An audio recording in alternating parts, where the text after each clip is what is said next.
नमस्कार दोस्तों, prelims target batch में आपका स्वागत है। आज की वीडियो में हम योजना आयोग को देखेंगे। योजना आयोग भले ही समाप्त हो गया हो, लेकिन इससे संबंधित प्रश्न आज भी पूछे जाते हैं और स्पेशली जब आपको जस्टिफाई करना होगा नीति आयोग को, तो उसके लिए भी आपको समझना पड़ेगा कि योजना आयोग क्यों बना। इसकी जो पूरी व्यवस्था है उसे आपको समझना पड़ेगा। इसके साथ साथ जो प्रारंभिक परीक्षा है उसमें अभी भी योजना आयोग से संबंधित प्रश्न पूछे जाते हैं। तो इन सारे कारणों से योजना आयोग को हमको डिटेल से देखना पड़ेगा और समझना पड़ेगा कि इसकी पूरी व्यवस्था किस प्रकार से थी। तो मैं अनुपम तिवारी स्वागत करता हूं आपका इस प्रीलिम्स टारगेट बैच में। जब हम योजना आयोग को देखते हैं तो सबसे पहले हमको यह समझना पड़ेगा कि योजना आयोग का गठन किया क्यों गया था। तो हम देख पाते हैं कि जब भारत आजाद हुआ तो भारत का जो विकास है वह विकास ठीक तरीके से हो पाए उसके लिए योजना आयोग की स्थापना की गई। योजना आयोग के माध्यम से जो पंचवर्षीय योजना थी उस पंचवर्षीय योजना को भी लागू किया गया, अर्थात जो भारत का विकास है उसको योजनाबद्ध तरीके से करने के लिए योजना आयोग की स्थापना की गई। और इसका एक सफल एग्जाम्पल हमने देखा था यूएसएसआर में। यूएसएसआर में जो पंचवर्षीय योजना की व्यवस्था है वह व्यवस्था अच्छे से काम कर रही थी और उस व्यवस्था के कारण यूएसएसआर का विकास काफी अच्छे तरीके से हो रहा था। तो इन सब कारणों से हमने योजना आयोग को बनाने का निर्णय लिया। हमने मतलब भारत सरकार ने।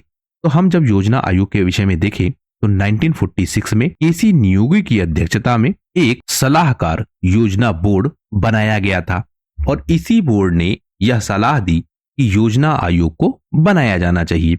इसीलिए हम देख पाते हैं कि 15 मार्च 1950 को प्रधानमंत्री जवाहरलाल नेहरू की अध्यक्षता में योजना आयोग को बनाया गया। यह डेट आप जरूर याद रखिएगा क्योंकि भारत का संविधान लागू हुआ 26 जनवरी को और योजना आयोग बनाया गया 15 मार्च को, इसलिए डेट में आपको कंफ्यूजन हो सकता है। तो 15 मार्च की डेट आप याद रखिएगा जिस दिन योजना आयोग को बनाया गया। और इसके अध्यक्ष कौन है? जो योजना आयोग के अध्यक्ष होते हैं प्रधानमंत्री।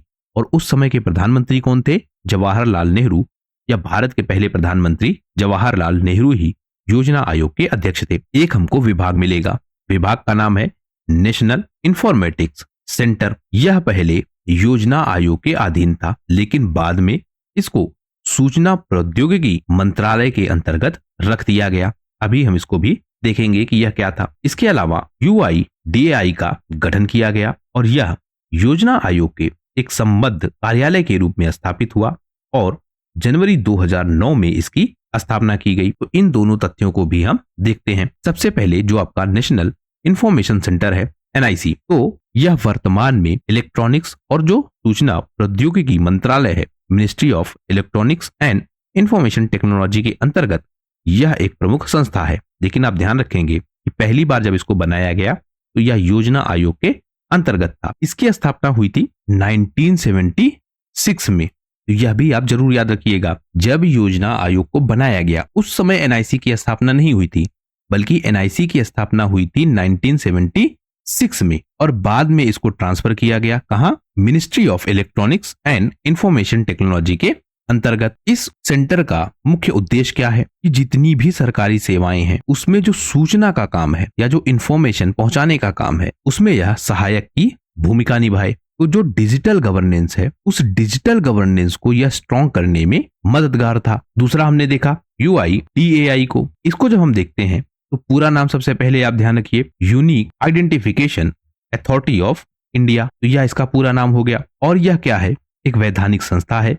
इसकी स्थापना हुई कब? 2009 में। और इसका मुख्य उद्देश्य क्या है कि हर भारतीय नागरिक को एक विशिष्ट पहचान संख्या प्रदान करे, जो कि क्या है? आपका आधार कार्ड। तो आधार कार्ड जो बनाया जाता है या आधार कार्ड जिसके कंट्रोल में होता है वह संस्था है unique identification authority of India या फिर UIDAI। और आधार कार्ड में जो अंकों की संख्या है यह भी पूछा गया है कि कितने अंक होते हैं आधार कार्ड में। तो 12 अंकों की एक आइडेंटिटी नंबर प्रदान करना यह UIDAI का काम है। आधार कार्ड के विषय में भी आप ध्यान रखेंगे कि इसमें आपका बायोमेट्रिक डेटा होता है, जैसे आपके अंगूठे का निशान, तो यह आपका बायोमेट्रिक डेटा है। इसके साथ साथ जो जनसांख्यिकीय जानकारी है वह जानकारी भी हमको आधार कार्ड में मिलती है। तो 12 अंकों का आधार कार्ड है, यह ध्यान रखिएगा। बायोमेट्रिक इंफॉर्मेशन भी आधार कार्ड में होती है, यह भी आप ध्यान रखिएगा। संस्था कौन है जो इस पूरे काम को कंट्रोल करती है? वह संस्था है unique identification authority of India. अब हम समझें योजना आयोग की हमको आवश्यकता क्यों पड़ी थी, क्यों हमने योजना आयोग को बनाया था। तो सबसे पहले जब हम देखते हैं कि जो स्वतंत्रता हुई भारत की, उससे पहले भारत का बहुत ज्यादा शोषण हो चुका था। भारत में जो विकास है वह बहुत लंबे समय तक बाधित रहा था और विकास में हमको बहुत सारी ऐसी चीजें देखनी पड़ती थी जिनको सम्मिलित रूप से जब तक ना चलाया जाता तब तक भारत का विकास होना संभव नहीं था। तो स्वतंत्रता के बाद जो विकास की आवश्यकता थी, जिस तरह से भारत का विकास किया जाना चाहिए था, उसके लिए योजना आयोग का गठन किया गया। भारत के सामने बहुत सारी समस्याएं थी, जैसे गरीबी की समस्या, बेरोजगारी की समस्या, शिक्षा की समस्या। यह सारी समस्याएं भारत के सामने खड़ी थी। तो कुल मिलाकर भारत के सामने सामाजिक और आर्थिक दोनों तरह की चुनौतियां थी। इन दोनों तरह की चुनौतियों से निपटने के लिए भारत सरकार को ऐसे प्रबंध करने थे या ऐसी योजनाएं बनानी थी जिसके कारण टारगेटेड वे से इनसे निपटा जाए। तो इस कारण हम देखते हैं कि योजना आयोग का गठन हुआ। दूसरा कारण देखें, जो भारत के पास संसाधन है उनका सबसे प्रभावी तरीके से उपयोग किस प्रकार से हो सकता है, यह भी योजनाओं के माध्यम से ही तय किया जा सकता था। क्योंकि जो भारत सरकार थी उस समय, उसके पास संसाधनों की कमी थी। संसाधन बट भी गए थे क्योंकि कुछ संसाधन हमको पाकिस्तान को भी देने पड़े थे। तो जितने भी संसाधन हैं उनका सबसे अच्छे तरीके से इस्तेमाल हो सके और सबसे ज्यादा बेहतर सेवाएं प्रदान की जा सके और सबसे ज्यादा रिजल्ट प्राप्त किया जा सके, उन सब के लिए योजनाएं बनाना आवश्यक हो गया था। जो भारत की दीर्घकालीन विकास की योजना है, उस योजना को भी अगर हमें बनाना है तो हमको एक योजना आयोग की आवश्यकता थी। और इसीलिए हम देखते हैं कि 5-5 सालों की जो योजनाएं हैं वह भारत सरकार में लागू होना प्रारंभ हुई। वह भी योजना आयोग के बनाए जाने का प्रमुख कारण है। तो एक तो हमें जो हमारे तुरंत की आवश्यकताएं थी, उन आवश्यकताओं से भी निपटना था। जो भारत के सामने तत्कालीन समस्याएं थी, उन समस्याओं से भी निपटना था। उसके साथ साथ हमको दीर्घकालीन विकास योजनाएं भी बनानी थी, जिससे हम लंबे समय तक या एक लंबे समय काल में भारत का एक अच्छा विकास कर सकें। तो उन सबके लिए भी हमको योजना आयोग आवश्यक पड़ रहा था। जो अर्थव्यवस्था है भारत की, उस पर भी नियंत्रण स्थापित हो, उसके लिए भी हमें योजना आयोग की आवश्यकता थी। क्योंकि जो भारत की अर्थव्यवस्था वह काफी अस्थिर हो गई थी। भारत को बहुत बुरी तरीके से लूटा गया था। जो संपत्तियों का या अर्थव्यवस्था के जो आधार हैं, उनका बंटवारा था वह बहुत अव्यवस्थित तरीके से था। बहुत सारे लोगों के पास बहुत सारी जमीनें थी, बहुत सारे लोगों के पास बिल्कुल जमीन नहीं थी। तो जो भारत की व्यवस्था है, उस व्यवस्था को एक योजना के तहत ही विकसित किया जा सकता है। इसलिए योजना आयोग बनाया जाना भारत सरकार के लिए बहुत आवश्यक हो गया था। इसके साथ साथ भारत का लक्ष्य क्या था? आत्मनिर्भर बनना। उस समय भी भारत का लक्ष्य था आत्मनिर्भर बनना। और उस समय जो हमारी आवश्यकताएं थी, उन आवश्यकताओं के लिए हमें आत्मनिर्भर बनना था। जैसे कृषि उत्पादों के लिए हमें आत्मनिर्भर बनना था। जो भारत की बेरोजगारी की समस्या है, उससे हमें बाहर निकलना था। शिक्षा व्यवस्था में जो हमारी कमियां थी, उन्हें हमें अपडेट करना था। क्योंकि उस समय जो भारत में शैक्षणिक स्तर था वह काफी खराब था। तो उस शैक्षणिक स्तर को भी हमें सही करना था। तो अर्थव्यवस्था का बहुत अच्छे तरीके से विकास हो सके, यह भी एक आवश्यकता हमें दिखती है। इसके साथ साथ जो समाज में सामाजिक और आर्थिक असमानता थी, उसको भी अगर हमें दूर करना था या समाज में सामाजिक और आर्थिक समानता हमको स्थापित करनी थी, तो उसके लिए भी हमें यह आवश्यक लगा कि हम योजनाओं के माध्यम से ही यह काम कर सकते हैं। हमको शॉर्ट टर्म योजनाएं, लॉन्ग टर्म योजनाएं, हर तरीके से योजनाएं बनानी होंगी, तभी हम भारत का समुचित तरीके से विकास कर सकते हैं। अब हम समझते हैं कि जो योजना आयोग है, इसकी संरचना क्या है। तो सबसे पहले हम देखते हैं अध्यक्ष। तो अध्यक्ष के रूप में आप हमेशा ध्यान रखिएगा कि प्रधानमंत्री ही योजना आयोग का अध्यक्ष था।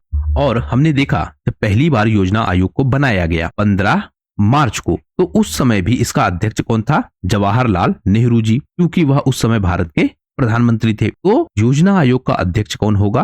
प्रधानमंत्री। और इसी प्रधानमंत्री के नेतृत्व में जो अन्य सदस्य हैं योजना आयोग के, वह काम करेंगे, जिससे जो राष्ट्रीय विकास के लक्ष्य हैं या भारत सरकार के जो लक्ष्य हैं, उन लक्ष्यों को प्राप्त किया जा सके। दूसरा हमें मिलेगा इंपॉर्टेंट पर्सन, डिप्टी चेयरमैन या फिर उपाध्यक्ष। उपाध्यक्ष के केस में हम देखते हैं कि दरअसल यही मुख्य कार्यकारी अधिकारी होता है और यह आपको मिलेगा सिविल सर्विसेज से। तो यह एक सिविल सर्वेंट होता है और यही प्रमुख कार्यकारी अधिकारी होता है। और इसके केस में हम देखते हैं कि उपाध्यक्ष को जो कैबिनेट मंत्री है उसके समान दर्जा प्राप्त होता है, अर्थात कैबिनेट मंत्री के रूप में मिलने वाली छूटों का उपयोग यह उपाध्यक्ष भी कर सकता है। और उपाध्यक्ष रिपोर्ट किसको देगा? सीधे सीधे प्रधानमंत्री को, क्योंकि प्रधानमंत्री ही इसके अध्यक्ष हैं। तो अध्यक्ष और उपाध्यक्ष दो देख लिए हमने।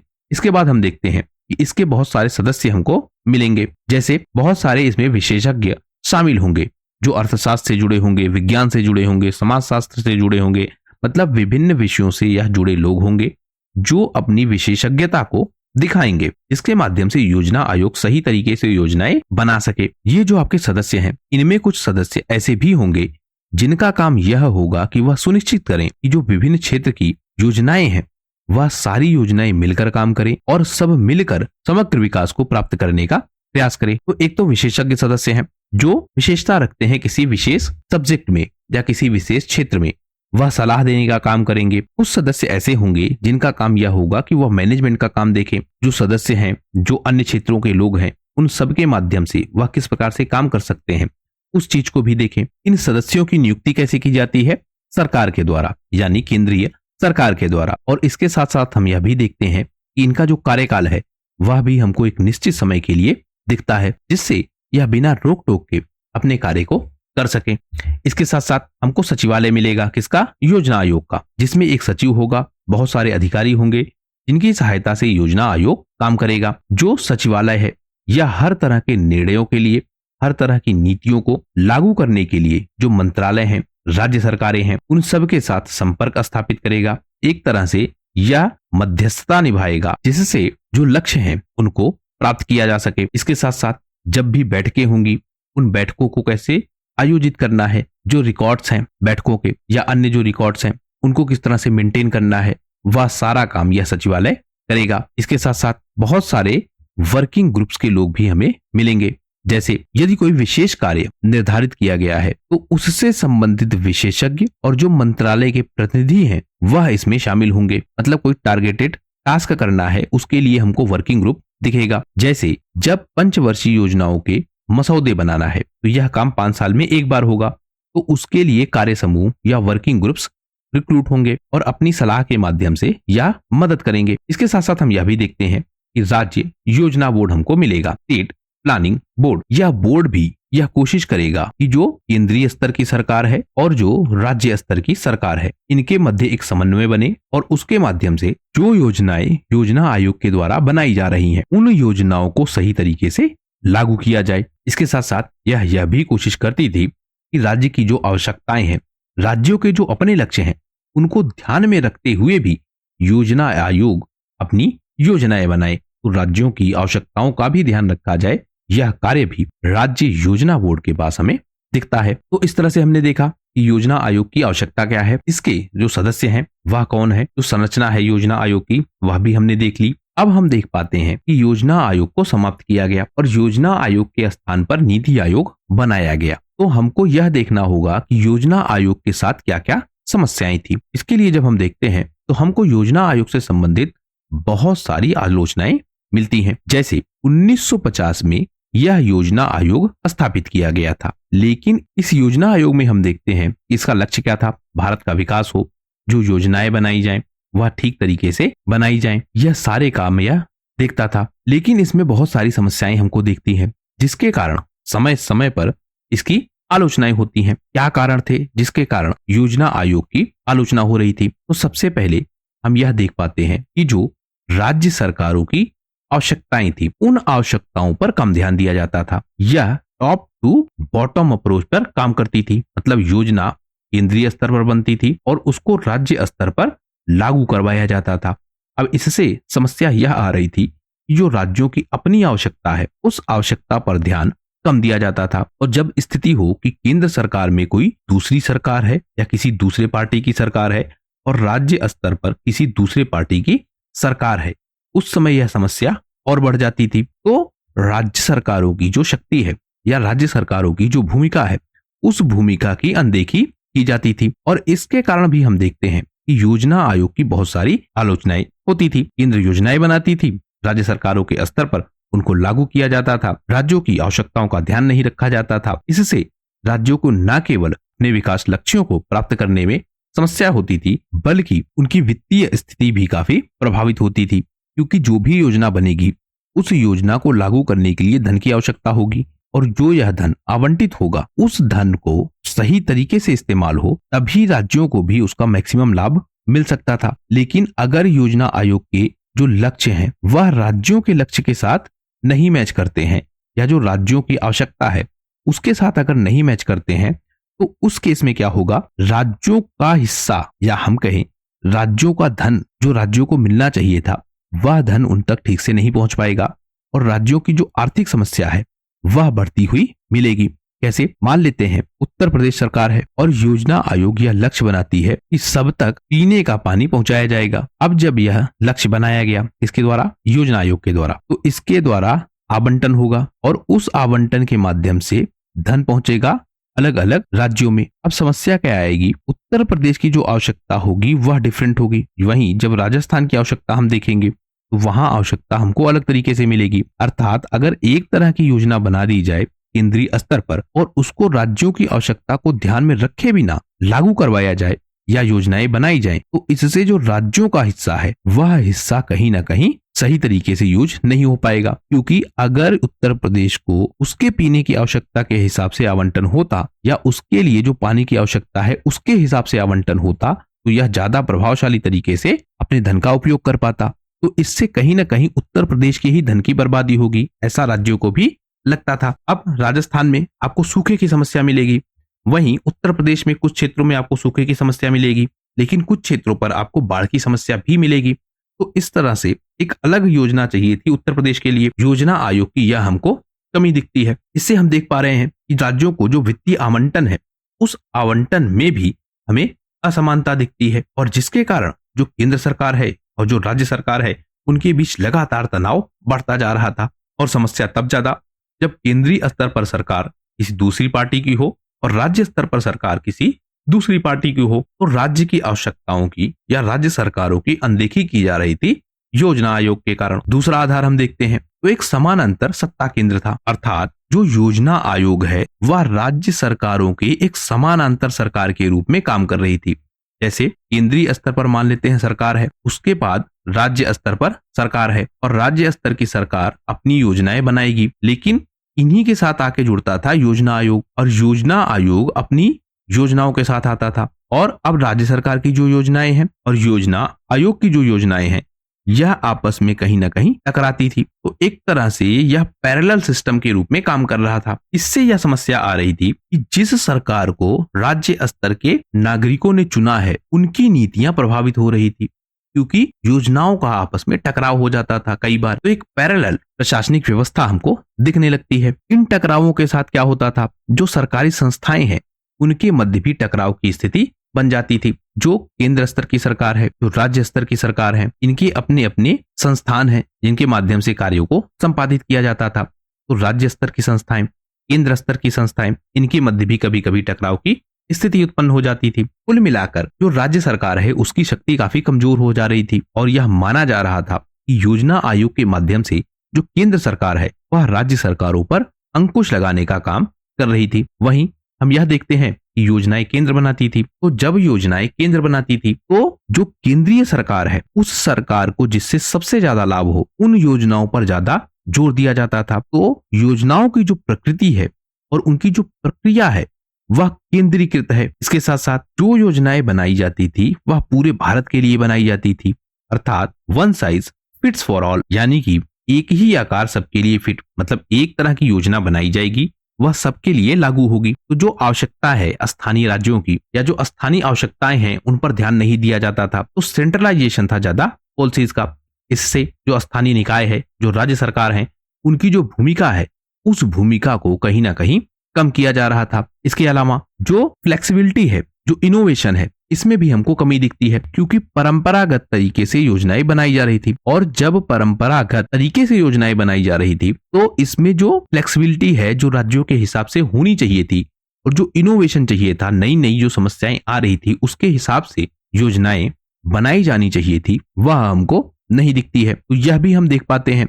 इसके साथ साथ योजनाएं बनाई जाती थी 5 सालों के लिए, मतलब पंचवर्षीय योजनाएं बनाई जाती थी, लेकिन जो समाज में परिवर्तन हो रहे थे वह बहुत तेजी के साथ हो रहे थे। तो इन परिवर्तनों के साथ यह योजनाएं कभी कभी सिंक्रोनाइज नहीं हो पाती थी। यह भी एक समस्या हमको दिखती है। इसके साथ साथ जो पुराने दृष्टिकोण है उन पर आधारित योजनाएं बनाई जा रही थी, मतलब जो एक तरह से परंपरागत व्यवस्थाएं थी उन्हीं व्यवस्थाओं को बार बार लागू करने का प्रयास किया जा रहा था।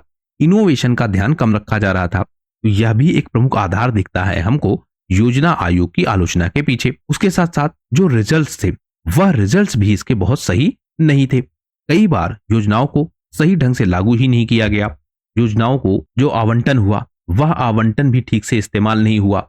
इन सब के कारण हम देखते हैं कि जो भारत की समस्याएं थी, गरीबी की समस्या, स्वास्थ्य की समस्या, शिक्षा की समस्या, यह समस्याएं लगातार बनी रही। पंचवर्षीय योजनाएं आती रही, इन पर नीतियां बनती रही, बस सही तरीके से उनको लागू नहीं किया गया, या उनका जो रिजल्ट आया वह रिजल्ट उतना प्रभावशाली नहीं आया जितना प्रभावशाली आना चाहिए था या जितने प्रभावशाली आने की अपेक्षा थी। तो इन सब कारणों से हम यह देखते हैं कि जो टोटल आउटपुट है योजना आयोग का वह उतना प्रभावशाली नहीं रहा जो लोगों को अपनी तरफ आकर्षित कर सके। तो कुल मिलाकर हम देख पाते हैं कि जो टारगेट बेस्ड आइडियोलॉजी की कमी है वह हमको योजना आयोग में दिखती है। हम यह भी देखते हैं कि योजना आयोग बहुत सारी नीतियां बनाती है, लेकिन इसकी नीतियां बहुत बार फेल कर जाती हैं।